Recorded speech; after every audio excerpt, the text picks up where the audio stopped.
Bonjour, bonjour à tous, bonjour à toutes. Bienvenue sur ce nouveau webinaire. Je vous laisse, comme d'habitude, me signaler dans le chat votre présence pour que je puisse bien m'assurer que tout fonctionne. Je vois que ça y est, ça pianote.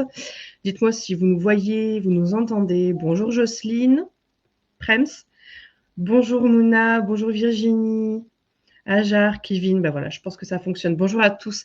Je suis ravie de vous retrouver pour cette nouvelle édition du webinaire spécial décryptage de l'actualité paye aux côtés de notre partenaire Kelio. C'est devenu voilà, un rendez-vous trimestriel. On est là pour faire le point sur l'actu et toutes les nouveautés à date, là où on en est aujourd'hui, ce qui se passe, quelles sont les projections, tout ça, tout ça. Alors, on est là pour se retrouver pour à peu près 45 minutes de webinaire. Des fois, on déborde un petit peu, on vous l'avoue, mais voilà, on va essayer de tenir notre engagement sur la durée. Et puis, évidemment, comme à chaque fois, hein, c'est votre webinaire, profitez-en pour poster vos questions, poser et poster aussi d'ailleurs vos questions. Moi, je me ferai le relais de vos questions auprès de notre invité du jour. Et puis, on gardera un temps à la fin, si vous le souhaitez, pour revenir sur des potentielles interrogations. L'idée aujourd'hui, c'est de répondre au mieux à vos interrogations. Et pour ce faire, eh bien, aujourd'hui, on était censé avoir un invité qui était David et qui malheureusement est souffrant. On lui souhaite plein de bonnes choses à David pour qu'il se rétablisse très rapidement. Donc, David de Kelio ne sera pas là aujourd'hui. En revanche, on a de la chance puisqu'on a une experte paye qui est Laetitia, qui se présentera juste après. Et Laetitia donc, fera de son mieux pour répondre à toutes les interrogations. Des parties étaient prévues par David, mais bien évidemment, n'étant pas là, Laetitia fera de son mieux pour prendre le relais. Donc voilà, installez-vous tous bien comme il faut. On est là pour passer un petit temps ensemble. Du coup, Laetitia, sans plus attendre, je te propose de te présenter, nous expliquer un petit peu qui tu es. Et puis, quelles sont aussi tes relations avec Culture RH, parce qu'elles ne sont pas anodines, ces relations. Vas-y, dis-nous tout. Alors, je suis consultante en paye et également rédactrice donc, pour Culture RH dans tous les sujets qui sont en rapport avec la paye. Et j'organise en parallèle des formations et notamment sur le sujet du contrôle de paye. Ok, bon, ben, très clair et net. Merci. Et tu écris aussi pour Culture RH. Voilà, j'écris, voilà, je suis rédactrice sur tous les sujets qui concernent la paye pour Culture RH. Tout à fait. Ok, super, bon à savoir. Donc comme ça, on est un peu collègues en quelque sorte avec Laetitia puisqu'on intervient toutes les deux pour Culture RH. Moi, principalement sur les webinaires, mais j'écris aussi de temps en temps pour Culture RH.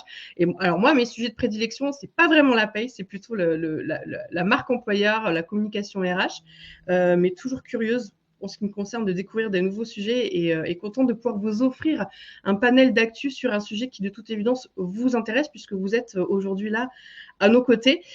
Du coup, Laetitia, est-ce que tu veux bien, un peu dans les grandes lignes, nous dire quels sont les sujets qui vont être abordés aujourd'hui? Et puis après, évidemment, on les creusera et ça laissera la possibilité à notre audience de voir un petit peu ce qui les attend aujourd'hui. Ok, ben très bien. En premier point, on va parler de la charte du cotisant contrôlé qui a été actualisée au 1er janvier 2024. Les évolutions récentes concernant les plans d'épargne retraite, notamment des nouveaux cas de déblocage et puis une jurisprudence. Le projet de loi simplification, donc c'est un ensemble de mesures qui ont été proposées donc au gouvernement pour simplifier la vie des particuliers et des professionnels. Donc ça, on regardera tout ce qui est impact en paye de ce projet de loi simplification. Pour le moment, il n'y a rien de fait. C'est juste un projet de loi. C'est en cours. Voilà, c'est en réflexion.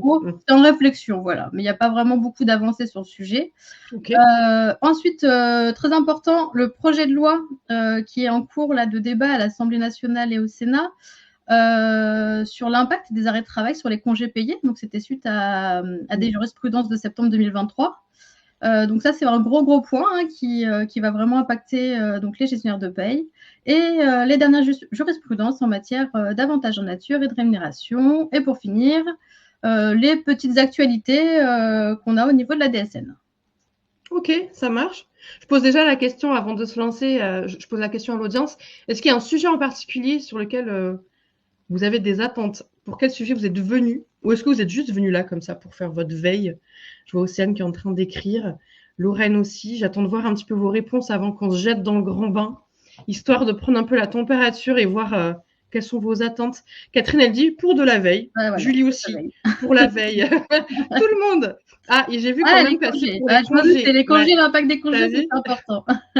information DSN aussi, les congés payés. Bon, je crois que ça va être le gros sujet aujourd'hui. Gros sujet.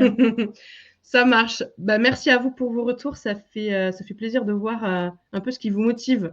Ok, je crois que les congés payés, c'est vraiment le gros sujet. Les congés, alors à savoir qu'on est quand même, pour le moment, on a un projet de loi. La loi n'est pas encore actée. On n'a pas encore tous les contours, notamment tout ce qui concerne les reports. Voilà, on n'a pas encore tous les contours de la loi, concrètement comment ça va se passer. Donc moi, je vais vous faire, un topo de à date, là où on en est. Voilà, après, peut-être qu'on n'ira pas forcément dans les détails, notamment tous les cas de report. Parce que ça, il faut gratter encore un petit peu par rapport à la loi. Bon, déjà, est-ce qu'elle va être publiée? Quand est-ce qu'elle va être publiée? Et puis, est-ce que c'est aujourd'hui que c'est censé passer? Virginie demande si c'est aujourd'hui. Non, c'est pas aujourd'hui. 2 semaines prochaines, elle va passer en commission paritaire. Donc là, elle a été votée par l'Assemblée nationale, elle a été votée par le Sénat. Et elle passe en commission paritaire. Donc je pense que ça va être courant. La publication JO va être courante semaine prochaine, voire la semaine suivante. Enfin, ça va être fin avril. Ce qui est dit, c'est fin avril, début mai, voilà, au niveau de. Ok. Bon, voilà, on garde ce sujet au chaud. C'est le 9 avril, la commission paritaire, je crois. Vos dernières nouvelles, c'était le 9. Alors, ça a peut-être changé entre-temps. Laurent nous dit le 10. Le 10, bon. Semaine prochaine. Dans ces eaux-là, quoi. Voilà, on va déjà faire un topo de ce qu'on sait à date. Et puis, de toute façon, j'avais l'intention de rédiger pour Culture RH un dossier plus complet. Donc vous pouvez, je vous invite dans la semaine, courant de la semaine prochaine, vous connecter sur Culture RH pour justement pour avoir un dossier plus complet avec l'impact du coup sur les gestionnaires de paye. Laetitia, elle nous fait un teaser. Voilà. Elle fait un petit teaser. Ok, ça marche. Bon, écoutez, je vous propose qu'on se lance et puis on reviendra sur ce sujet-là. Océane a dit super, elle est trop contente qu'il y ait un dossier qui va tomber. Merci d'avance à Laetitia. Alors, je te laisse prendre le lead, Laetitia, sur ce premier sujet, cette première actu. Tout à fait. Alors, donc la charte du cotisant contrôlé a été actualisée au 1er janvier 2024. Donc concrètement, c'est quoi la charte du cotisant contrôlé? C'est un document qui vous informe de vos droits, de vos obligations lors d'un contrôle URSSAF. Également sur les modalités de déroulement d'un contrôle. Et puis, quels sont les droits et quelles sont les garanties dont les entreprises contrôlées bénéficient tout au long de cette procédure. Alors, je vais en même temps passer. Alors, la charte du cotisant contrôlé, elle est applicable rétroactivement depuis le 1er janvier 2024, à partir d'un arrêté du 30 janvier 2024. Elle est opposable aux URSSAF depuis le 1er janvier 2017, donc en cas de contrôle URSSAF. À savoir que l'URSSAF doit vous faire état de l'existence de cette charte, préciser l'adresse électronique où ce document est consultable et indiquer qu'il est adressé au cotisant sur sa demande. Voilà, donc ça, c'est vraiment un document officiel en cas de contrôle URSSAF. Quelles sont les nouveautés de cette charte? Donc, une mise à jour formelle, c'est-à-dire mise à jour des dates, par exemple du montant du plafond de la sécurité sociale, etc. Donc, c'est vraiment des mises à jour qui n'impactent pas réellement, qui n'ont pas d'impact sur le contrôle en soi. Ensuite, l'intégration de récentes réformes réglementaires. Donc, en fait, ça intègre les modifications qui ont été apportées par le décret du 12 avril 2023, notamment le début effectif du contrôle, les investigations de l'URSSAF sur support dématérialisé, l'utilisation d'informations et de documents obtenus dans le cadre d'un contrôle au niveau du groupe, et la date de point de départ pour le calcul de la majoration de redressement en cas d'absence de mise en conformité, et puis les majorations de retard complémentaires en cas d'envoi tardif de la mise en demeure. Donc voilà, c'est toutes les mesures qui ont été mises en place par cette loi, donc du coup ont été mises à jour. Également une extension aux cotisants du régime agricole, parce que le régime agricole n'était pas du tout intégré avant dans cette charte, donc maintenant ils sont également concernés par cette charte, et du coup cette charte est également opposable à la MSA. Et puis, pour finir, Non, c'est pas pour finir du tout. Non, il reste 2 points. Donc oui, donc prise en compte de la fin des expérimentations sur la limitation de la durée des contrôles. Donc il y avait eu sur certaines régions des expérimentations, excusez-moi, qui devaient donc être finies au 31 décembre 2023. Donc voilà, c'était la prise en compte de ces fins d'expérimentation. Notamment, c'était au niveau surtout de la durée du contrôle sur certaines, comment dire, à titre expérimental, en fait, il y avait sur certaines régions de limitation à la durée du contrôle. Voilà. Et un dernier point, c'est juste la suppression. Donc là, c'est pareil, c'est de la mise à jour. Suppression, tout ce qui était relatif à la crise sanitaire du Covid-19. Et également donc une simplification de la présentation pour une meilleure compréhension de la charte. C'est juste une mise à jour de présentation pour que ce soit beaucoup plus lisible pour les déclarants. Ok. Alors, si vous avez des questions. Alors, je ne vois pas nécessairement des questions. Je laisse un petit temps dans le chat pour réagir si jamais vous voulez revenir sur le sujet, sur la charte du cotisant contrôlé, s'il y a des zones de flou ou pas, ou si c'est clair pour vous. Je vous laisse vous manifester dans le chat. Et je réponds en même temps à Dominique, à l'oral pour tout le monde. Oui, un replay est envoyé automatiquement et systématiquement après chaque webinaire Culture RH sur la boîte mail où vous vous êtes inscrit. Est-ce qu'on aura le support? Alors déjà, le replay contiendra le support, mais normalement, si je ne dis pas de bêtises, quand vous passez votre souris sur la présentation, en haut à droite, vous devez avoir un bouton qui vous propose de télécharger la présentation. Il me semble. Je vous en prie, Dominique. Bon, je vois pas de questions, donc je pense que tu peux avancer. Je reviens, okay. Je te ferai signe si jamais j'en vois passer Laetitia. Ok, bon super. Alors, donc des évolutions concernant donc le PERCO, le plan d'épargne retraite. Donc une évolution au niveau de l'abondement et une autre évolution au niveau des cas de déblocage pour les moins de 18 ans. Est-ce que tu peux juste nous rappeler un petit peu, vraiment brièvement, ce que c'est? Un plan d'épargne retraite? Ouais, pour s'aligner. C'était prévu, je vais. Ah, ok. Voilà. J'allais en parler. On va passer à la slide. Pardon, je te laisse, vas-y. Ou sinon, je peux en parler tout de suite. Donc les plans d'épargne retraite, c'est des dispositifs d'épargne salariale permettant aux salariés de placer soit par versement volontaire, soit des sommes issues de l'intéressement ou de la participation, ou très prochainement de la prime de partage de valeur, de les placer sur un plan d'épargne retraite qui sera bloqué jusqu'à la liquidation des droits à la retraite. Mmh. Voilà, concrètement. Donc, en théorie, pas de possibilité de déblocage avant départ à la retraite, sauf quelques cas particuliers sur des cas de décès, que ce soit du titulaire ou du conjoint ou d'autres de cas que je préciserai ensuite. Et donc voilà, donc là, il y a des changements à ce niveau-là. Alors, au niveau de l'abondement. Donc déjà, je vais rappeler ce qu'est un abondement. Donc, c'est des versements dans les plans d'épargne salariaux qui sont ajoutés aux versements des bénéficiaires. Donc, souvent, c'est un pourcentage des versements des bénéficiaires et qui sont issus les versements, ça peut être des versements volontaires ou ça peut être des versements issus des dispositifs d'épargne salariale comme l'intéressement ou comme la participation. Donc, il y a des conditions d'exonération au niveau de l'abondement de l'employeur. Donc, déjà, un montant maximum qui est égal à 8% du montant minimum du montant du plafond de la sécurité sociale dans la limite du triple des versements volontaires du bénéficiaire. Donc, voilà, il faut bien respecter ce montant maximum, sinon l'abondement n'est pas exonéré de cotisations sociales et d'impôt sur le revenu. Une non-substitution à un élément de rémunération obligatoire. Donc, l'abondement il ne peut pas, en aucun cas, il ne peut se substituer à un élément de salaire soumis à cotisation en vigueur dans l'entreprise au moment de la mise en place du plan d'épargne ou qui devient obligatoire en vertu d'une règle légale ou contractuelle. Et un point important, et du coup qui est en rapport direct avec la jurisprudence, c'est qu'il a la possibilité de moduler le montant, mais selon des règles à caractère général, comme l'origine du versement ou encore la destination du fonds. Mais les critères ne doivent pas rendre en fait le rapport entre l'abondement et le versement du salarié croissant avec la rémunération. C'est-à-dire qu'il ne doit pas avoir de lien entre l'abondement et la rémunération.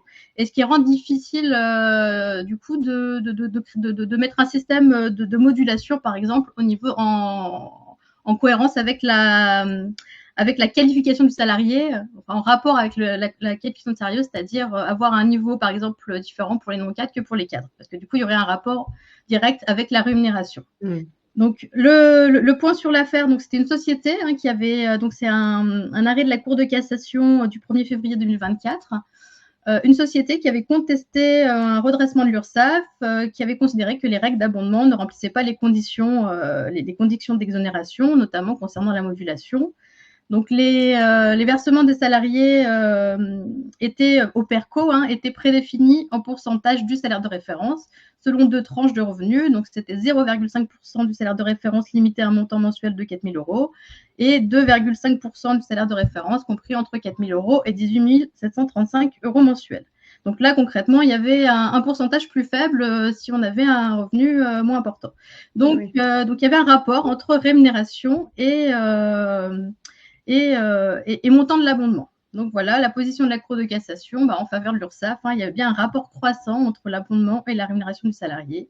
Et du coup, voilà, la Cour de cassation a donné raison à l'URSSAF. Et du coup, quel est l'impact de cette jurisprudence concrètement pour les employeurs? Et voilà, moi ce que je vous conseille, c'est de bien vérifier vos règles de modulation dans vos accords, donc au niveau de l'abondement, pour éviter un redressement URSSAF. Donc, est-ce que vous avez des questions? N'hésitez pas. Je pense que c'est très clair en tout cas. Je vois pas pianoter. Alors, je vois que Marie est en train d'écrire. Alors, on va accorder quelques petites secondes peut-être pour voir, mais Marie demande si les montants sont en brut ou en net. Les montants au niveau les montants là au niveau de l'arrêt, c'est bien ça. Je pense que oui, qu'elle fait référence à l'arrêt. Mais c'est de la rémunération, brute généralement. Ouais, en général, on parle jamais en net, on paye. Donc c'est une règle fondamentale. Voilà, oui, Marie. Voilà. On suppose que de fait, c'est du brut. En tout cas, dans l'accord, très souvent, dans l'accord des plans d'épargne de cette société, probablement que les montants étaient indiqués en brut. Ouais, ok. Elle dit ok. Elle voulait juste être sûre. Ok, super. Si, c'est bien. Il faut de la précision, c'est vrai. Je vois pas d'autres questions, Laetitia. Oui, écoute, on va continuer. C'est plutôt clair, on est bien. Ouais. Ok. Donc, une nouveauté également concernant les règles de déblocage anticipé du PERCO. Donc, à savoir que, comme je vous disais tout à l'heure, le PERCO, il peut être débloqué. Donc, il est en théorie débloqué au départ à la retraite, parce que c'est son objectif, c'est pouvoir apporter un complément de pension au-delà de la retraite obligatoire et éventuellement complémentaire et éventuellement supplémentaire. Par contre, on a des possibilités de déblocage anticipé du PERCO, donc en cas de décès du titulaire, de décès de son conjoint, en cas d'invalidité du titulaire, de ses enfants ou de son conjoint, en cas de situation de surendettement, en cas de fin de droit à l'assurance chômage et en cas d'acquisition de la résidence principale, et ça c'est sous certaines conditions que je ne vais pas préciser aujourd'hui. Et on a un nouveau cas de déblocage, du coup, c'est les jeunes de moins de 18 ans. Donc, les plans PERCO, PEROP, PERIN, donc ça c'est tout un ensemble de plans de retraite, donc ne peuvent plus recevoir de versement volontaire pour les titulaires qui sont âgés de moins de 18 ans. Donc, les salariés de moins de 18 ans, ils ne peuvent pas verser leur dispositif d'épargne salariale dans des plans d'épargne retraite. Ils pourront le faire qu'à partir de leurs 18 ans. Et du coup, les sommes qui avaient été placées auparavant par des titulaires de moins de 18 ans, ces salariés, jusqu'à leurs 18 ans, ils ont la possibilité de demander le déblocage anticipé. Donc, les fonds ne sont pas bloqués jusqu'à leur départ à la retraite. Donc, voilà, cette petite subtilité. Donc peut-être, subtilité qui sera peut-être aussi à intégrer dans vos accords. Ok. Ok, super. Pour ça. J'ai une question, Laetitia, de Vanessa qui revient, je pense, sur la slide précédente, mais Oui, tu vas me dire si tu peux y répondre. Mais Vanessa dit, lorsque vous indiquez pas de substitution à un élément de rémunération oui. obligatoire, qu'en est-il des primes exceptionnelles qui pourraient être considérées comme récurrentes? Alors, alors là, je ne pourrais pas vous répondre au niveau des primes exceptionnelles parce que c'est vrai, parce que elles ont, enfin, elles ont vraiment ce caractère exceptionnel. Donc, autant elles peuvent être, elles sont, enfin, logiquement, une prime exceptionnelle, elle n'est pas intégrée dans un système de rémunération. Mmh. Donc, là, pour moi, il n'y a pas de substitution sur une prime exceptionnelle. En tout cas, Ouais, oui, parce que par selon mon définition, on est analyse. sur de l'exception. Voilà, selon mon analyse. Ça marche, merci. Euh, OK. Projet de loi. Donc voilà, c'est tout bon? Je peux Ouais, avancer? ouais, ouais, Ok, ouais, je vois super. pas d'autres Ok. interrogations. Je pense qu'on est Donc bien. là, Allez-y, hein, si vous avez des questions, hein, n'hésitez pas surtout. donc on va aborder le sujet du projet de loi de simplification. Donc c'est Mhm. un rapport parlementaire constitué de 14 mesures visant à simplifier la vie des entreprises, donc qui a été remis au gouvernement le jeudi 15 février à Bruno Le Maire et Olivia Grégoire. Donc à ce stade, il s'agit seulement des propositions de parlementaires. Concrètement, il n'y a rien de concret. C'est vraiment, voilà, qu'est-ce qui peut Ce qui peut améliorer la nous tomber vie des dessus. gestionnaires de paye. Enfin, là, clairement, les 14 mesures, c'est pas que les gestionnaires de paye, c'est les employeurs et les particuliers. Donc il y a plein de choses, il y a Ok. plein de domaines. Mais moi, on va s'intéresser, nous, à ce qui intéresse, pour le coup, les gestionnaires de paye. Donc l'objectif de ce projet de loi, qui n'est pas réellement un projet de loi, pour le moment, c'est juste des propositions parlementaires, c'est d'alléger les démarches administratives des particuliers et des professionnels. Donc, sur toutes les mesures, j'ai relevé les mesures qui ont vraiment un impact pour la gestion de la paie. Donc, la première mesure, ce serait harmoniser les méthodes de calcul des effectifs. Parce qu'on a l'effectif sécurité sociale, puis après on a encore quelques droits et obligations au niveau d'autres, avec l'effectif droit du travail qui ne va pas se calculer de la même manière. Donc là, c'est vraiment harmonisé, mais il y a eu déjà un gros travail d'harmonisation au sujet des effectifs avec la loi Pacte. Mais voilà, c'est aller plus loin dans l'harmonisation des méthodes de calcul des effectifs. Simplifier la déclaration des arrêts de travail et le versement des IJSS. Donc après, de quelle manière, seul l'avenir nous le dira. Supprimer l'attestation employeur rematérialisée. Donc ça, je trouve que c'est plutôt une bonne chose, parce que des fois, on a des temps d'attente avant de pouvoir la télécharger, qui rajoute vraiment une lourdeur administrative. Permettre aux entreprises de moins de 5 ans et de moins de 50 salariés de déroger à certaines dispositions des accords de branche. Donc ça, ce serait vraiment une révolution. C'est-à-dire que les TPE, les nouvelles TPE, elles auraient la possibilité de ne pas se référer aux dispositions conventionnelles.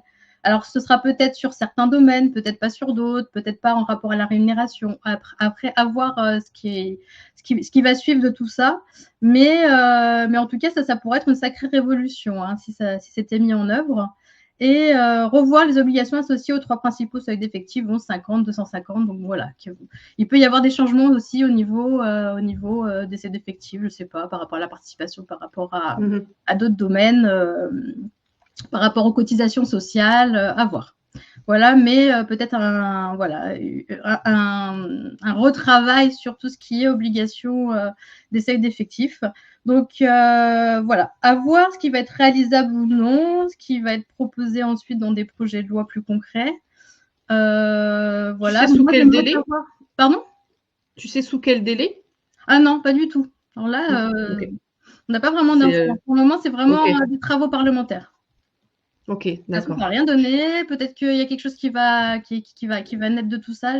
Voilà, pour le moment, D'accord, ok. c'est pas le sujet, on va dire, principal. Je pense que c'est pas la préoccupation non plus actuelle du gouvernement. Et du coup, à voir ce qui va, Ça marche. voilà, ce qui va naître de tout ça. Et moi, ce que j'aimerais savoir, c'est qu'est-ce que vous en pensez, déjà, dans un premier temps, de toutes ces mesures. Est-ce que c'est quelque chose qui vous intéresserait? Est-ce que c'est quelque chose qui plutôt va vous créer une lourdeur administrative? Et puis, si vous étiez parlementaire, est-ce que vous auriez des choses à proposer si vous aviez Ouh là là! voilà, si vous aviez travaillé sur ces 14 propositions envoyées au gouvernement, qu'est-ce que vous pourriez proposer? Moi, j'attends vos idées. Allez, on prend les idées. Jocelyne, elle dit déjà, on attend de voir. Il y a Papé qui demandait les propositions, là, est-ce qu'elles seraient applicables à toutes les conventions collectives? Alors là, on n'a pas du tout de. On n'a pas ce détail. Vraiment des propositions comme ça qui ont été envoyées un peu. Voilà, on est vraiment sur un début de travaux parlementaires en disant voilà ce qui pourrait améliorer la vie des employeurs. Mais après, on n'a vraiment pas d'infos. Ok. Et alors Bertrand dit il faudrait plutôt simplifier les calculs que la présentation du bulletin. Ah oui, voilà, tout à fait. C'est bien beau de présenter de simplifier la présentation. Voilà, il y a eu tout un travail parlementaire et un projet de loi et une loi ensuite pour simplifier, mais déjà travailler sur le calcul des bases, sur l'harmonisation de tous les calculs de paye. Et puis, oui, c'est sûr. Ça, je suis tout à fait d'accord avec Bertrand. Chercher son Et alors, ouais, je m'en doutais. Et alors, Olivia dit,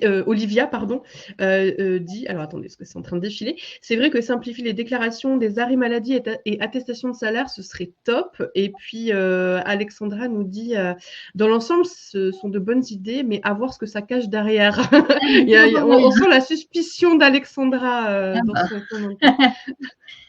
À voir, c'est ça. Pareil, à voir ce que ça cache, à voir s'il y a quelque chose qui va naître de ce, parce que quand c'est que des travaux parlementaires et des fois rien ne se fait derrière, donc pour le moment il n'y a pas concrètement un projet de loi qui a été déposé à l'Assemblée, donc là pour le moment on n'a pas grand chose à part des travaux parlementaires.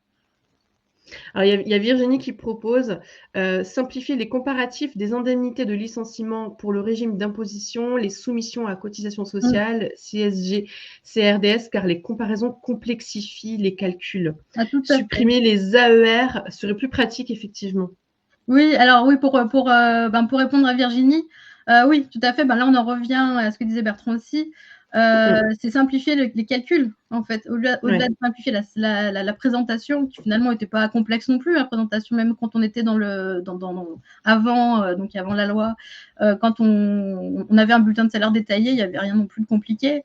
Donc, ils ont voulu travailler sur la présentation, mais c'est vrai qu'il aurait fallu mieux travailler sur le régime social des indemnités de rupture, qui est vraiment une usine à gaz, sur la CSG-CRDS aussi, toutes les choses qui sont intégrées dans la CSG-CRDS. Voilà, il y a un travail de simplification, d'harmonisation en tout cas. C'est vrai quand on compare avec, par exemple, le Canada, avec la paye au Canada, c'est vrai qu'on voit vraiment la différence. Il y a beaucoup moins de lignes. C'est vrai? C'est beaucoup plus simple. Pour avoir une collègue qui travaille là-bas, on paye. C'est quand même très complexe en France. Pourquoi ce n'est pas si étonnant finalement? La France, on a un don pour complexifier les choses. Je suis un peu de la généralisation. Et Virginie dit en Angleterre aussi. C'est vrai qu'en Angleterre aussi. Exactement, c'est beaucoup plus simple. Et pour les AER, donc pour les attestations employeurs chômage, complètement, oui, ce serait vraiment plus pratique de ne pas devoir remettre, de réimprimer. Parce qu'en fait, concrètement, on déclare en DSN, donc de manière informatique, donc la sortie du salarié, et on est obligé de réimprimer ensuite une attestation employeur, donc ce qu'on appelle une AER, une attestation employeur rematérialisée, et de l'imprimer et de la transmettre aux salariés. Donc, déjà, même au niveau écologique, c'est ce que j'allais dire. C'est pas OK.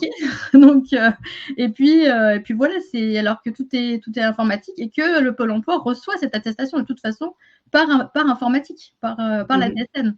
Donc, voilà, c'est vrai que c'est pas, ça sert pas à grand chose finalement que le salarié il est, à part pour information pour lui.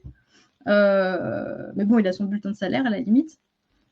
Mais voilà. Donc c'est vrai que oui, donc la Virginie en Angleterre aussi c'est plus simple. Oui, c'est plus simple de partout. C'est peut-être les pays anglo-saxons en règle générale.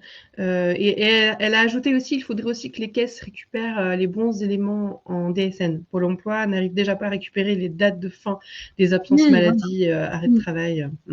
Oui, voilà. Après, il faut aussi faire un travail général sur la bonne réception et la bonne analyse de la DSN des différents organismes. C'est vrai que l'URSSAF, c'est OK, mais c'est vrai qu'au niveau de Pôle emploi, des fois, il peut y avoir des difficultés. Bon, en tout cas, il y a encore beaucoup de choses améliorables. C'est ce qu'on peut retient. Oui, tout à fait, oui. Voilà, mais pour conclure, c'est surtout le calcul, finalement, le calcul de la paye. Et puis ne pas rajouter. Après, des fois, en voulant simplifier, ils rajoutent des lourdeurs administratives. C'est ça qui est gênant. C'est qu'en fait, au final, ils pensent simplifier et en réalité, ils ne simplifient pas. Comme justement, c'est bulletin simplifié, bulletin détaillé, ça rajoutait de la lourdeur. Ah oui. Ah ben, Chirine nous rajoute que même en Suisse, c'est plus simple. Donc, tu vois, c'est vraiment, non, mais c'est vraiment propre à la France. Ok. Merci, Chirine, pour cet ajout qui vient conforter ce qu'on disait. Très bien. Bon, je pense qu'il n'y a pas d'autres questions, pas d'autres réactions. C'était déjà bien. Déjà, merci à vous pour oui, tout à fait. vos suggestions. C'était sympa de voir un petit peu aussi votre façon de voir les choses. C'est complémentaire à ce que peut nous partager Laetitia aujourd'hui. Tout à fait. Alors. Oui, il y a un... Vas-y, je te laisse, Laetitia. Je pensais que tu allais enchaîner, c'est pour ça. Non, non, je te laisse, vas-y. Je vais enchaîner tout de suite. On boit tes paroles. Voilà.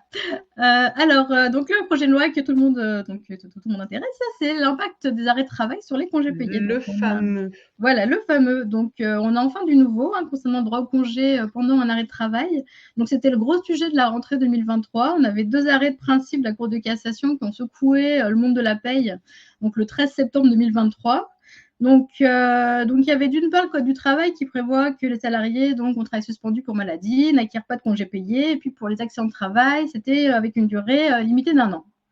Et du point de vue européen, on avait la directive, la directive européenne 2003/88/CE sur le temps de travail qui accorde un droit minimum de 4 semaines de congés payés.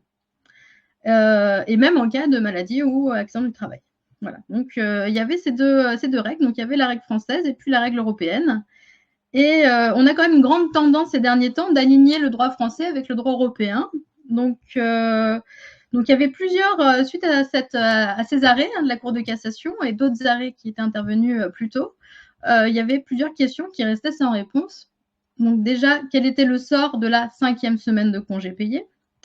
Et qu'en était-il de la question de la rétroactivité? Donc, du coup, il était nécessaire à l'administration française de poser des règles concrètes dans le Code du travail pour se mettre en accord avec le droit européen et d'éclaircir du coup les différentes zones d'ombre. Alors à la base, dans le projet de loi initial, il n'y avait rien au sujet des arrêts de travail, des droits à congés payés en cas d'arrêt de travail. Et à la va-vite, il y a un amendement qui a été déposé par le gouvernement pour intégrer des choses au niveau de l'acquisition des congés. Donc, le projet de loi, il a été adopté par l'Assemblée nationale et le Sénat. Et donc là, il reste une dernière étape, c'est l'adoption en commission mixte paritaire courant de semaine prochaine avec une publication courant avril. Alors, je vais... Hop. Alors, le premier point, c'est... Alors, attendez, excusez-moi. Ouais, c'est ça. Pardon. Oui, pardon. Donc oui, le premier point, c'est les salariés qui vont continuer à acquérir des droits à congés payés. Donc en cas de maladie non professionnelle à raison de 2 jours ouvrables par mois, donc en fait ça correspond aux 4 semaines, donc à l'exclusion de la 5e semaine de congé. Et donc il n'y a pas de 5e semaine pour la maladie non professionnelle. Et en cas d'une absence, accident du travail ou maladie professionnelle, c'est les 5 semaines de congé qui sont acquis et il n'y a pas de limitation d'1 an, comme c'était le cas prévu dans le Code du travail. Au niveau des indemnités de congés payés, donc pour la maladie non professionnelle, donc la maladie simple, on prend en compte 80% du salaire fictif. Donc du salaire que le salarié aurait perçu s'il avait travaillé, donc seulement 80% pour être en cohérence avec le fait qu'il y ait une acquisition de 4 semaines de congés payés et non de 5 semaines. Au niveau des informations aux salariés, donc là, il y a la loi qui précise donc à l'issue de l'arrêt de travail, on a l'obligation, donc l'employeur a l'obligation d'informer le salarié dans les 10 jours suivant la reprise par tout moyen, d'informer des nombres de jours dont il dispose et la date de limite de prise de ces jours de congé. Par tout moyen, on a la possibilité d'informer le salarié à l'oral, tout à fait. Mais moi, je vous conseille d'établir un écrit pour éviter tout litige Donc, le délai de report de 15 mois est court à partir, donc là, on va le voir après, hein, il y a un délai de report de 15 mois qui est prévu par la loi. Donc, il court à partir de l'information qui a été faite aux salariés. Donc, c'est sûr que ceci va rajouter aussi une lourdeur administrative pour les ressources humaines et ou les gestionnaires de paye, parce qu'il va falloir, à chaque reprise d'un salarié, lui informer, donc l'informer par courrier, hein, ou par d'autres modes, peut-être par mail. Enfin, voilà. En tout cas, d'avoir un écrit comme quoi on l'a bien informé des dates, des jours de congé qui lui restent et jusqu'à quand il peut les prendre. Donc, ce qui n'était pas forcément le cas jusque-là. Donc la mise en place, voilà, on a mis en place une période de report de congés non pris du fait de l'arrêt de travail, donc pour une durée maximale de 15 mois. Donc voilà, ça a été, il y a quand même un garde-fou au niveau du report. Alors, à savoir que cette durée maximale de 15 mois, elle peut être augmentée par accord collectif. Donc, si en cas d'accord, on peut dire, bon, bah non, au lieu de 15 mois, en fait, ça va être 24 mois, par exemple. Mais on ne peut pas faire moins que 15 mois. Donc, à savoir que le report, il est inapplicable pour les salariés qui reprennent le travail avant la date d'expiration de la période de prise de congé. Par exemple, c'est un salarié qui est malade un mois, je ne sais pas, en décembre, bah, il a tout à fait la possibilité ensuite de prendre ses congés. Donc là, il n'y a pas de report. Hein. Par contre, à voir aussi en fonction de la date de retour du salarié. Par exemple, un salarié qui reviendrait le 15 mai, bah, il ne va pas pouvoir prendre ses 5 semaines de congé, qui aurait été malade une grosse période de l'année et qui reprend le 15 mai. Et après, à voir aussi en fonction de l'organisation de l'entreprise, parce qu'un salarié qui revient de maladie, des fois, ça ne va peut-être pas forcément arranger l'entreprise qui reprenne derrière juste ses congés. Donc, à voir. Je pense que ça va être aussi dans les faits.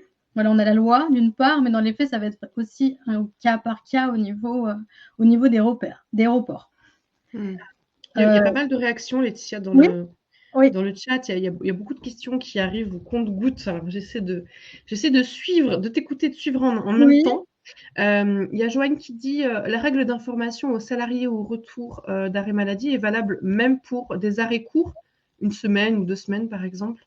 Alors là, non, parce que justement, alors je dis là, non. Je vais attendre, je vais dire ce que j'en pense, mais à voir après pour analyser les contours de la loi.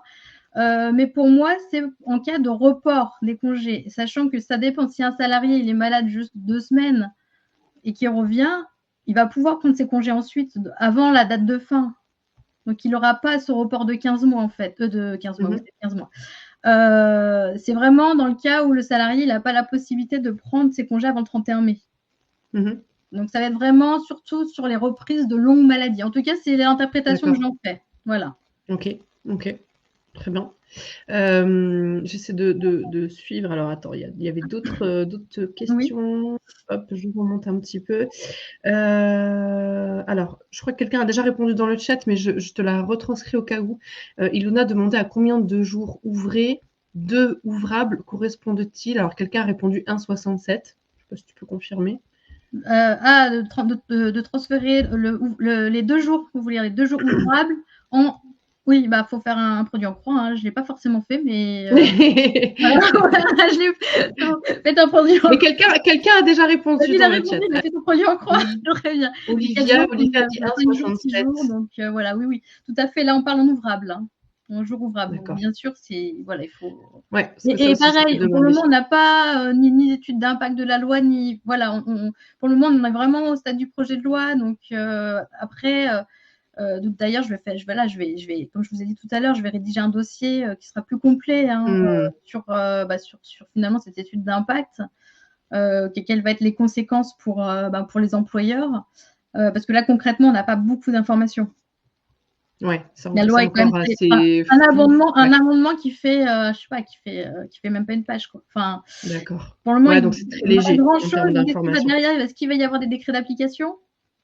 Voilà. À voir, ou en tout cas une question-réponse du gouvernement sur le site du ministère du Travail. Enfin, voilà, des choses qui vont pouvoir peut-être nous éclairer un peu plus sur les contours de la loi. Voilà, tout à fait. Il y a plein de questions, alors je suis désolée, Ah ça bah se oui, je pose sais, mais du coup, on n'a pas on n'est beaucoup pas d'infos, on n'est pas sûr alors. de pouvoir répondre à tout, comme disait Laetitia, c'est encore très flou. Alors, moi, je veux bien me faire le relais, mais on ne garantit pas de pouvoir répondre à vos interrogations. Il y a Nat qui dit: «Comment cela se passera pour des arrêts en cours? Rétroactivité du calcul sur quelle durée?» Mais, bon, c'est peut-être pareil, tu as peut-être pas la On n'a possibilité d'y pas alors répondre. sur la rétroactivité, il y a des choses, je vais en parler tout à l'heure. D'accord. Mais voilà, on n'a pas beaucoup d'informations non plus. Donc c'est vrai que là, voilà, je vous présente vraiment le projet de loi, Yes. mais c'est vrai qu'on n'a pas, voilà, on n'a pas beaucoup d'informations Mmh. sur tout le contour des reports et de la rétroactivité. Donc bon, là, on va peut-être aborder le sujet de la Et rétroactivité. juste petite Oui. parenthèse, il y a Angélique qui dit: «Et on vient de parler de simplification», donc ça l'a fait rire, Ah elle a bah une oui, smiley alors qui tout se à marre. fait. Alors tout à fait. Alors C'est là, assez franchement, contradictoire. ça simplifie pas la vie des gestionnaires de paie, hein, clairement. Donc voilà, justement, Voilà, typiquement, ce merci type de Angélique. choses, c'est ce type de choses OK, qui mais fait que voilà, c'est la ceci gestion de la dit, paie est compliquée. ouais, et ceci dit, sur tout ce qui est aujourd'hui encore un peu flou du fait qu'on ait, enfin, que tu aies pour l'instant que des informations à date, il y aura d'autres webinaires, hein, prévus, avec notre partenaire, Kellyo, et avec Laetitia, hein, qui on essaie d'avoir un rendez-vous tous les 3 mois, qui permettra de revenir sur ça. Justement, ça sera intéressant de voir d'ici 3 mois où est-ce qu'on en est. Oui, bah, Qu'est-ce tout qui à a pu fait. évoluer Voilà, mais depuis? justement, je pense que là, pour le coup, si ça vous intéresse, on pourra peut-être revenir dessus, Mmh, du coup, ça peut être sympa, avec ouais. David, Bonne idée. le prochain webinaire. Alors c'est vrai que le prochain webinaire, je crois qu'il est après l'été, de mémoire. Alors, j'ai plus en Oui, tête je crois si que de j'ai mémoire, quelqu'un c'est après dans. l'été parce que là, il y a l'été, enfin Mmh, voilà, après on a juin, juillet, août où, voilà, où en général on ouais. fait pas de webinaire. Mmh. Je crois qu'il est prévu en septembre. Donc du coup, après Oui, c'est à la avoir, mais rentrée. on pourrait toujours faire un petit point peut-être sur ce si ça vous Mmh. intéresse. Mmh Alors mh. juin, ce serait bien, mais du coup, c'est pas prévu en juin. Parce que Il y a de la le demande, problème, c'est tu qu'en vois? juin, il commence à y avoir des départs en congé des personnes qui partent pas en juillet, août, hein, qui Mmh. partent hors saison. Donc c'est vrai qu'on a préféré, plutôt organiser un webinaire à la À la rentrée. rentrée, ouais, il y aura Voilà, beaucoup de plus voilà, d'actualités à la rentrée. Après, ceci dit, hein, quand vous suivez ce qui se passe sur le site, de Culture RH, oui, les actus tombent régulièrement, donc voilà, soyez, exactement. attentifs. Il y a des articles, il y a la newsletter aussi qui vous permet de voir les derniers articles, donc vous serez quand même en capacité de suivre les évolutions, hein, grâce à Culture RH. Je te laisse reprendre la main sur Oui, il y a les pas de sujets qu'il nous souci. reste à traiter. Il y a pas de souci. Donc au niveau, des droits antérieurs, donc il y a toute la partie rétroactivité des salariés qui n'ont pas eu le droit au congé payé et qui auraient dû. Il y a des mesures qui ont été mises en place pour tout ce qui est droit, donc antérieur à l'entrée en vigueur de la loi. Des droits acquisition, donc à partir du 1er décembre 2009, voilà la date qui a été posée. Pour les arrêts maladie, la rétroactivité, elle joue sur jusqu'à 24 jours maximum par période de référence. Donc, par exemple, un salarié qui aurait acquis que 20 jours au lieu de 24 jours, eh ben, il aurait le droit à une rétroactivité de 4 jours. Et donc, il y a une durée limitée pour revendiquer ses droits. Donc, les salariés présents, c'est 2 mois à compter de l'entrée en vigueur de la loi. 2 mois. Salariés présents, non, 2 ans. Excusez-moi, il y a une erreur dans le. C'est 2 ans à compter de l'entrée en vigueur de la loi. Et puis, les salariés dont le contrat est rompu, c'est 3 ans pour agir à compter de la rupture du contrat de travail. Donc, voilà, il y a eu des choses qui ont été aussi prévues. Donc, là encore, sur la rétroactivité, il y a encore voilà, des choses à analyser au sujet de concrètement comment ça va se passer si vous avez un salarié qui vous demande, un rappel de salaire ou si vous avez même un salarié sorti qui vous demande également un rappel de salaire. Et ensuite, en cas de litige avec l'employeur, comment ça se passe au niveau du conseil de prud'homme. Donc voilà, tout Je ça, crois ça va que être ça encore une choque pas mal dans le chat, le 2009, je crois, qui c'est un peu sauté aux yeux de tout le monde. Je crois que ça Oui, réagit. voilà, oui, 15 ans tout à de fait. rétroactivité, Oui, oui. c'est Alors voilà. difficile. Après, à voir si vous allez avoir des demandes des salariés ou pas. Ouais, Euh, c'est ce que disait Isabelle. Déjà, faut que le salarié le réclame. voilà, il faut que le salarié réclame, tout à fait.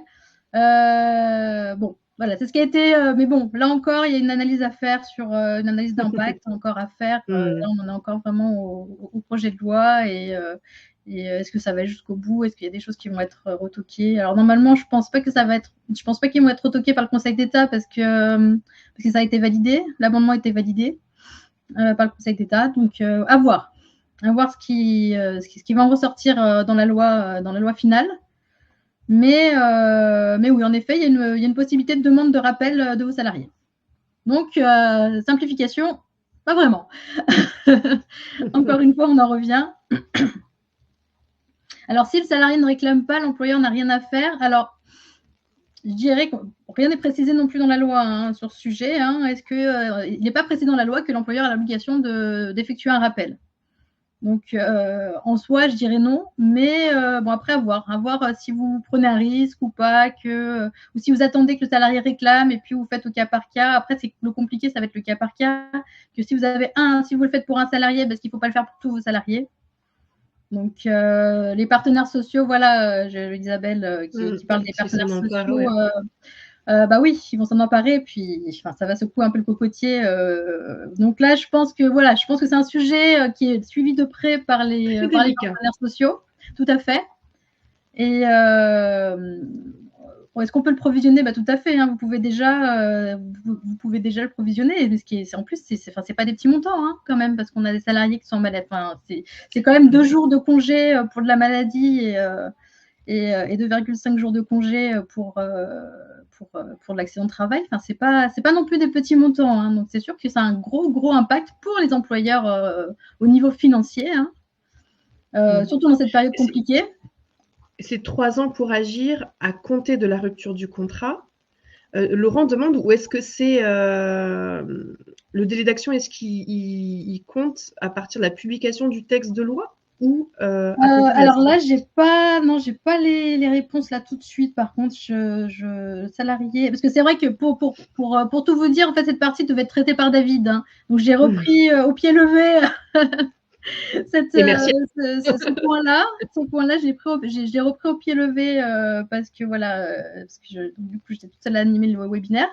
Et donc là, je ne peux pas vous dire exactement concrètement pour aller dans les détails, mais tout à fait, en fait. En tout cas, il y a bien un traitement différent sur les salariés qui sont présents et les salariés qui donc contrairement. Ouais. Voilà. D'accord. Et oui, le support sera disponible. Oui, il est téléchargeable déjà sur la plateforme ici, en cliquant en haut à droite de la présentation. Ok. Et alors je crois qu'il y a encore d'autres sujets d'actu. Oui, tout à fait. Il y a d'autres sujets, donc on va peut-être avancer parce que là on est déjà à 46 minutes. Vas-y. Alors, les autres sujets, donc c'est des jurisprudences en matière d'avantages en nature et de rémunération. Donc on va aller assez vite sur ces sujets, je pense. Donc là on a la première affaire. Donc c'est un arrêt de la Cour de cassation du 1er février 2024. Donc c'était une contestation d'un redressement URSSAF de 111 093 € pour des avantages en nature. C'était des séminaires, des cocktails, des trophées sportifs qui avaient été organisés en présence de notaires et professionnels du droit et dont certains salariés avaient participé, en avaient bénéficié. Et donc la décision de la Cour de cassation, elle a statué sur le fait qu'il était important il fallait que l'employeur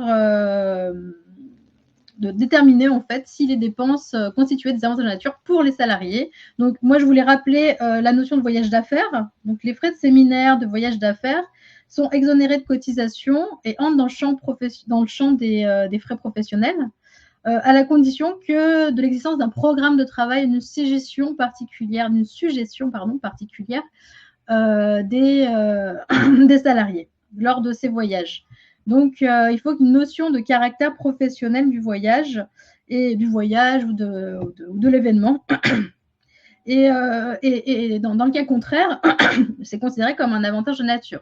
Donc, du coup, il y a une exonération totale, même pour la partie qui relève de l'agrément du loisir. Mais il faut quand même qu'il y ait un programme de travail, une suggestion particulière.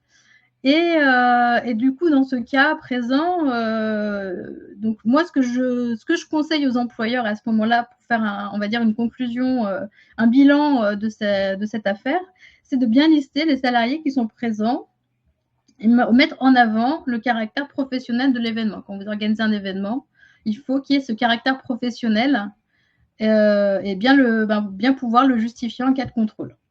Alors, la deuxième affaire, c'est donc un arrêt de la Cour de cassation du 30 novembre 2023 et c'était la contestation d'un redressement au sujet de voyages qui sont financés via des points cadeaux attribués aux salariés d'entreprises clients. Donc, c'était un grossiste qui avait offert des points cadeaux à des salariés donc de clients. Donc, ce n'est pas ses propres salariés, mais ses salariés de clients. Et du coup, les avantages, la décision de la Cour de cassation, c'est que les avantages doivent être soumis à cotisation et contribution sociale également, même si ce n'est pas ses propres salariés. Donc, moi, je voulais vous rappeler l'article 30 du bulletin officiel de la sécurité sociale concernant les avantages en nature. Donc, les avantages en nature, ils sont soumis à cotisation lorsqu'ils sont perçus à l'occasion de l'activité du salarié. Et il est indifférent que l'avantage en nature soit octroyé par l'intermédiaire d'un tiers, dès lors que cet octroi est opéré en considération de l'appartenance du salarié à l'entreprise concernée.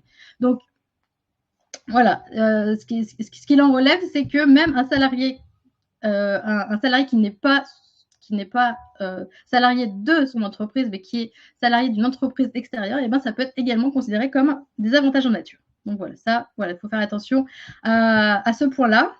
Et un arrêt de la Cour de cassation du 11 janvier 2024. Donc là, c'était la contestation d'un redressement concernant la participation employeur d'actions de formation et d'accompagnement prévues par un plan de sauvegarde de l'emploi. Donc, quelle a été la décision de la Cour de cassation? Donc, les sommes versées par un employeur à un tiers pour ces prestations ne peuvent être assimilées à une indemnité de rupture et donc exonérées de cotisations et contributions sociales.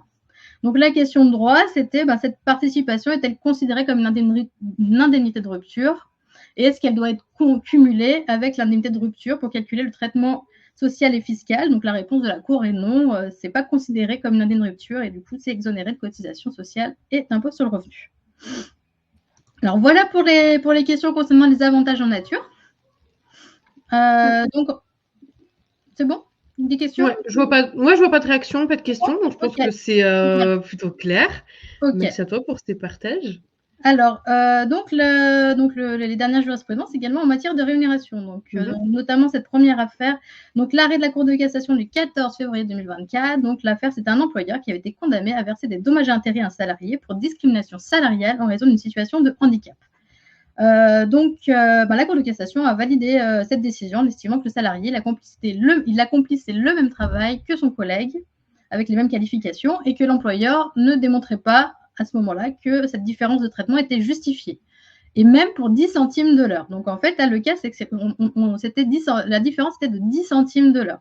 Donc, voilà, moi, la conclusion que je peux vous apporter de cet arrêt, c'est qu'il faut être précis dans votre traitement paye. Donc, même 10 centimes, ça compte. Et veiller aussi à ce que votre système de rémunération soit en accord avec le principe de non-discrimination. Ensuite, on a deux affaires. Donc, on a une affaire du 31 janvier et donc deux affaires du 31 janvier d'ailleurs. Donc, on a un salarié qui réclame le versement de sa part variable en l'absence d'objectifs annuels fixés par l'employeur. Donc, la décision de la Cour de cassation, c'est que si les objectifs ne sont pas portés à la connaissance du salarié en début d'exercice, la rémunération variable est intégralement due. Et une autre affaire, donc c'est un salarié qui réclamait un rappel de salaire au titre des bonus de 2012 et 2014, qu'il n'avait pas perçu en totalité. Et selon la Cour de cassation, l'employeur doit prouver que les objectifs fixés étaient réalisables au regard de sa politique commerciale. Donc, la conclusion qu'on peut faire de ces deux affaires, c'est de veiller à bien informer vos salariés des objectifs en début d'exercice, par l'intermédiaire de l'entretien annuel, par exemple. Ça peut être à ce moment-là que vous pouvez définir les objectifs. Et il faut également veiller à ce que les objectifs soient réalisables au regard de la conjoncture, des contraintes de l'entreprise, de sa politique commerciale, mais il faut que les objectifs soient réalisables. Sinon, la prime, le bonus peut être octroyé au salarié en totalité, même s'il n'a pas atteint ses objectifs, en cas de litige. C'est tout bon pour cette partie.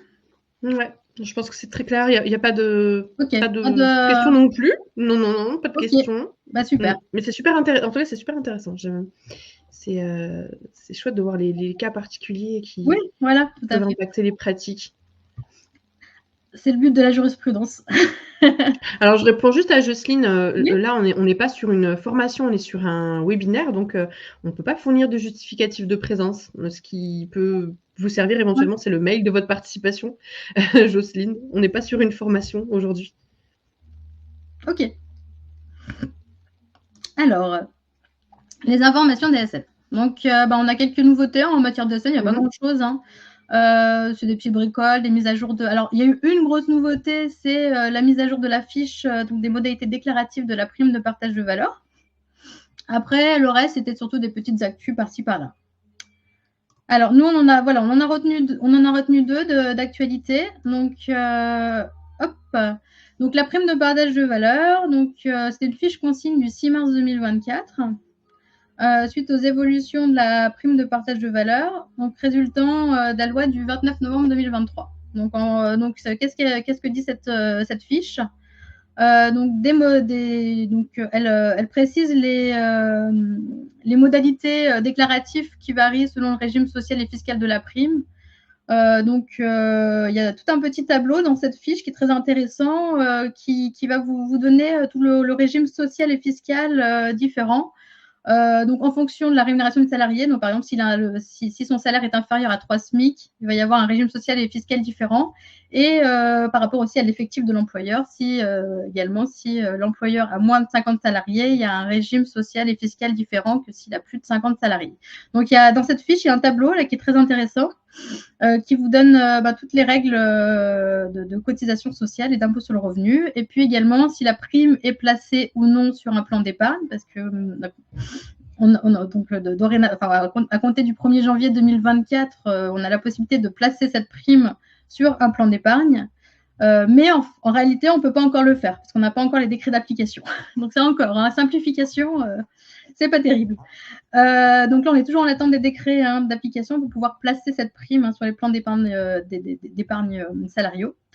Mais quand ce sera possible, donc dans cette fiche, on a toutes les modalités déclaratives de la prime, si elle est placée, pas placée, si elle est exonérée ou pas. Voilà, donc on a tout. Alors, ce que je peux vous proposer, c'est vous mettre en lien dans le chat.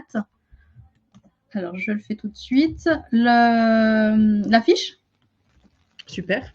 Voilà. Voilà, donc comme ça, vous pourrez la consulter. Tout est précisé. Il y a pas mal d'informations justement au niveau de la prime de partage de valeur. Donc voilà, vous pourrez visualiser toutes les modalités déclaratives de la prime de partage de valeur dans cette fiche. Merci à toi. Ok. Et pour finir, on a les échéances DSN des prochains mois, donc une précision sur les échéances. Donc on a la contribution, là c'était sur la DSN de mars, la contribution, la DSN mensuelle de mars à échéance du 5 au 15 avril. Donc c'était sur la contribution supplémentaire de l'apprentissage. Donc là c'était sur cette DSN. Sur le mois prochain, on a le solde de la taxe d'apprentissage avec la DSN mensuelle d'avril. Et également la déclaration relative à l'obligation d'emploi des travailleurs handicapés. Donc là, ce sera sur avril. Voilà. Donc, et après, au niveau des d'autres actualités DSN, il y avait également des petites précisions. Il y avait eu des erreurs au niveau des retours DSN, par exemple, au niveau du prélèvement à la source. Donc là, récemment, il y avait eu des problèmes. Donc, ils ont réglé, voilà. Donc, il y a des petites actualités, mais rien de... également au niveau des contrôles des individus, il y avait eu aussi quelques petites actualités. Donc, il ne faut pas hésiter à consulter la base documentaire DSN et puis aller voir les actualités du GIP MDS. Faut pas hésiter à y aller régulièrement pour se tenir informé des différentes actus en matière de DSN. Super. Écoute, je pense que c'est très complet. Je crois qu'on a fait le tour d'horizon des actus que tu voulais nous partager aujourd'hui, Laetitia, et que David aurait voulu nous partager du côté de Kellyo, et on pense fort à lui d'ailleurs aujourd'hui. Pour précision, donc là, le prochain rendez-vous expert paye avec Kellyo et Culture RH aura lieu le 12 septembre. Donc, vous serez évidemment informés dès lors que l'événement sera organisé, mais en tout cas, le rendez-vous est pris, ce sera le 12 septembre. Merci beaucoup, Laetitia. Je vois dans le chat, ça réagit beaucoup. Le rendez-vous est pris pour le 12, super. Tout le monde est plutôt ravi de tout ce que tu as pu partager. C'était très riche, très dense, mais très intéressant. Donc, vraiment, merci à toi. Et puis, nous, on se retrouve à nouveau le 16 avril. Le 16 avril, avec Culture RH, on aura un webinaire qui, cette fois, abordera la QVT, la QVCT, qualité de vie au travail. Et est-ce que ça concerne que les grandes entreprises ou est-ce que les petites entreprises aussi ont des leviers à activer pour répondre aux attentes des salariés sur le sujet de la QVT, QVCT, maintenant on dit QVCT. Donc moi, je vous retrouverai voilà, le 16 avril prochain. En attendant, vous pouvez nous retrouver sur LinkedIn, hein, Laetitia ou moi. Et puis, vous pouvez aussi, bien évidemment, vous rapprocher de Kelio si jamais vous avez des questions concernant les sujets abordés aujourd'hui. Voilà, vous pouvez revenir vers nous avec plaisir. Est-ce que tu vas ajouter un petit mot de la fin, Laetitia, pour conclure? Pas nécessairement. Juste, merci pour votre présence. Merci pour vos questions, pour tout l'échange lors de ce webinaire. C'était très intéressant. Donc, voilà, on essaiera, en tout cas en septembre, de faire quelque chose d'aussi intéressant, d'aussi complet, peut-être aller plus loin sur la loi sur les congés payés, où on aura beaucoup plus d'informations. Voilà. Et en attendant, l'actu aussi est accessible sur le site de Culture RH pour vous tenir au fait des évolutions. Super. Bon, écoute, merci Laetitia, merci à tous. On vous souhaite une très belle journée et on vous dit à très vite. Merci. À bientôt. Au revoir.